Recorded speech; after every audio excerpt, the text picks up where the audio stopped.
Why do we need animal spirits? So, in today's episode, I'm going to talk about why I think we need animal spirits in our lives right now. So, when I say we, I mean those of us who are not inside of an indigenous community at the present time.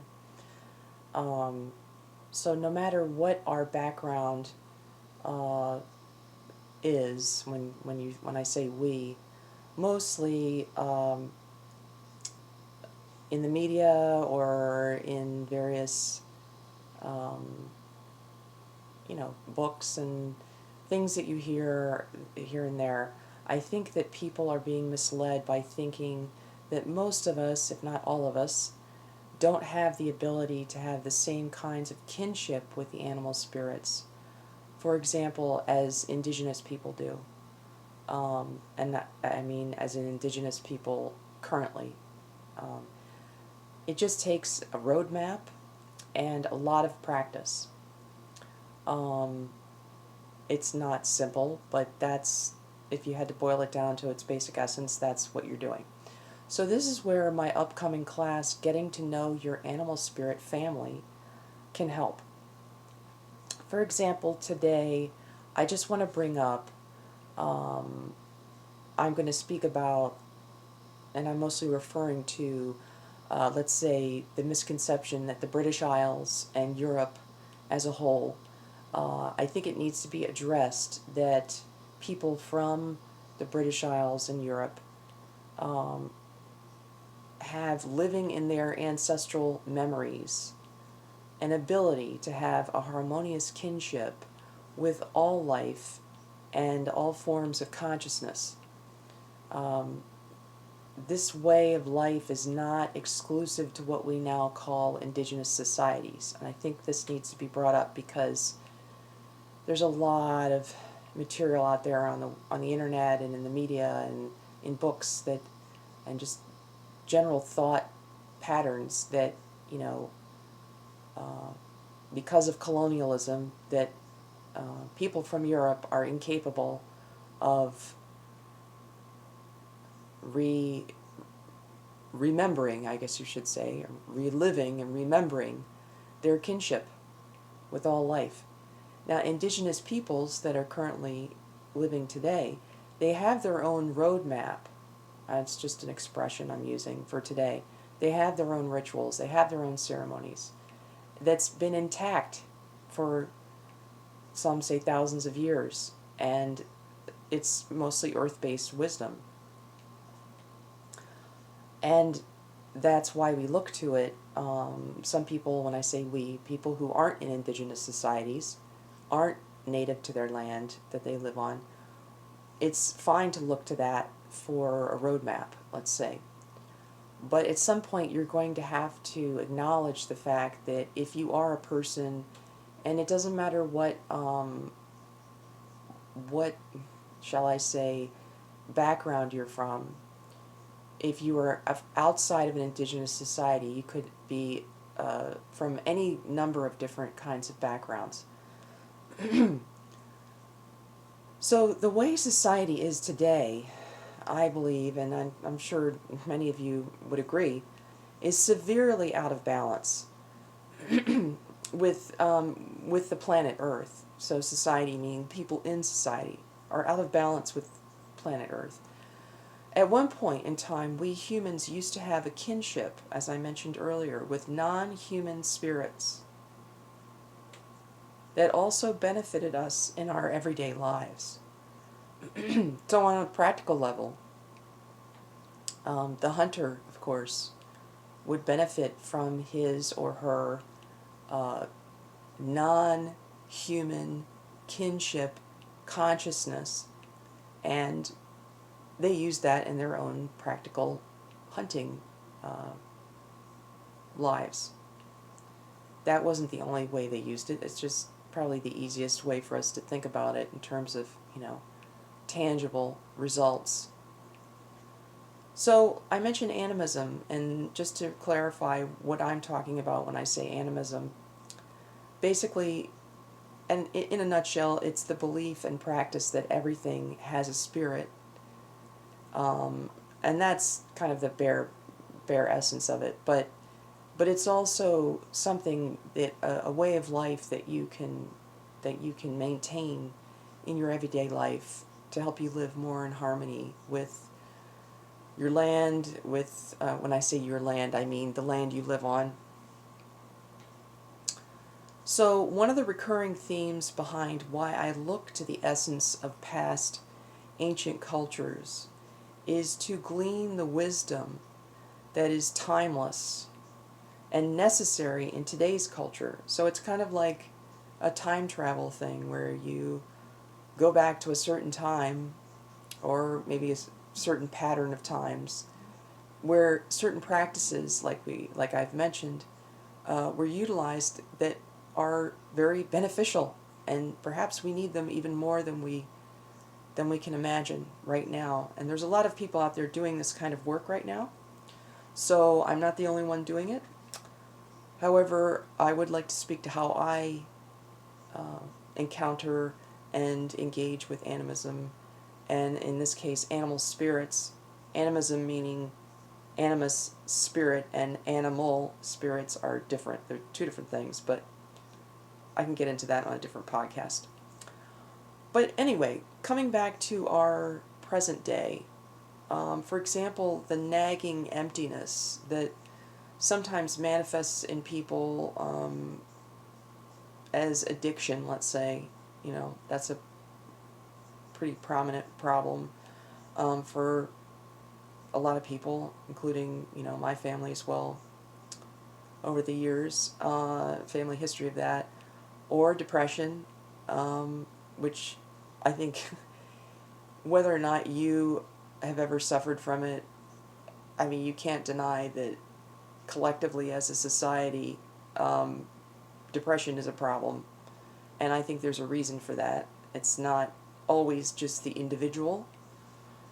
But I believe that things like addiction and depression could be mitigated if we collectively, as a whole, as people on here on this planet Earth, respectfully maintained an animistic relationship, which I'm talking about today. For example, in the past, animals were with our ancient ancestors as protectors, companions, and communicators, not just for the spiritual leaders, as we might imagine, but for everyone. That was just a little thing that I learned just basically after spending some time in various states of consciousness, which I'll talk more about later as well. But you don't have to be interested in shamanism to benefit from what I'm talking about. So some of you might be like, well, I'm not really into shamanism, and that's not my thing. That's okay. You don't have to be. The people who are interested in shamanism, this is very beneficial for that work. But I think this kind of kinship with animal spirits is something everybody, no matter what your interests are, can benefit from.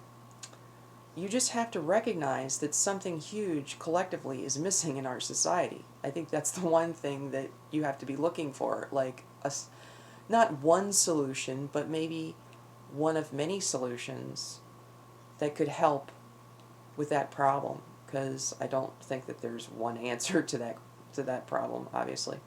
So taking the first step is to recognize consciousness outside of the human sphere. So recognizing that, we are humans, but we've been taught more recently, especially over the last at least 500 years, 600 years, perhaps longer, that we are the center of all human life, and that our consciousness is dominant over everyone else's. And the first step is recognizing that that is not totally accurate. And it's also very misleading. Getting to know your animal spirit family class will help you to do this in a gentle way if you're having a hard time kind of getting out of that kind of mindset, because a lot of people, there's a lot of articles, very well written articles and research that you can look up talking about different kinds of consciousness, But sometimes, if you sit down and think about it, think about how much time has been spent by various different institutions and groups of people over the last 5, 6, 700 years or more. That's a long time, to just snap out of a way of thinking. So I'm hoping that this class that I'm going to mention again at the end here will perhaps start with that. Start you on your journey with that. So, more specifically about animal spirits, it's not always, sometimes when people think about animal spirits, they think, oh, I want to be king of the jungle, or, I have to want this really impressive animal in real life to be my animal spirit. It's not always the size, or sometimes it's, it can be something as small as a dragonfly or a squirrel. Where I grew up, I don't live there now, but where I grew up in the Northeast, there was a lot of squirrels everywhere. And squirrels are also pretty prevalent where I live now. So, people kind of forget that things that you see, animals that you see every day, I should say animal beings, they're not really things, are they? Something that's kind of commonplace in your life could be something quite special on a spiritual level. And plus, diversity is needed anyway, because, if everybody's using the same king of the jungle animal spirit, that kind of, on a collective level, kind of drains out the, we can't all be using the same spirit all the time. So, Getting to Know Your Animal Spirit Family is an upcoming 1-hour class which will include a guided shamanic journey to meet your personal animal spirit, so you can experience what this feels like for you. You'll also receive a 20-plus page PDF booklet with journal prompts, some frequently asked questions that I've gotten over the years, as well as a written form of the class. And you'll also be able to ask me questions in the Facebook group, where the video to the class will be once it's done. There'll be a dedicated Facebook group. But this will be a live Zoom class that I will be conducting. But I encourage you to sign up. I'll put some details in the description here for the podcast. You can go to my link tree, which is www.linktr.ee/Now Moment Journey, the name of this podcast. NOWMOMENTJOURNEY. And that's in the description below as well. I also wanted to mention that I have a Patreon called Shamanic Earth Medicine, which I co-founded with Marissa Lovett. And we've been going pretty strong for about 3 years now with this Patreon. And both of us teach about topics as varied as animism, like I talked about today, shamanic journeying, Sather, heathenry, sacred tobacco, plant spirit wisdom, and plant spirit medicine. And tomorrow, July 28th, 2022, Thursday, at 12 p.m. Eastern, I will demonstrate how I work with sacred tobacco and weather, in a respectful way, of course. Weather working is kind of a nebulous and, shall I say, difficult topic to talk about sometimes, and sacred tobacco certainly is as well. But I'm going to talk about various prayers that I do with sacred tobacco in a respectful way, of course. That's the key. We talk about that a lot in the Patreon. And so if that's something you'd like to, or those topics sound interesting to you, you can join us for as little as $1 a month. We have varying levels of patron subscribers. We have the $1 per month level, which guarantees you at least 1 video per month, sometimes 2, because there is 2 of us. And so you're actually getting a 2-for-1 type price when you get, get this Patreon subscription.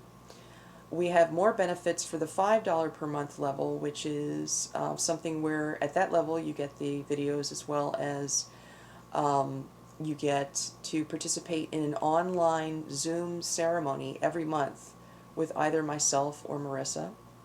For example, last month I did the candle healing ceremony, which we will do again. And that's one where I dedicate a candle, a healing candle, to each person at that subscriber level.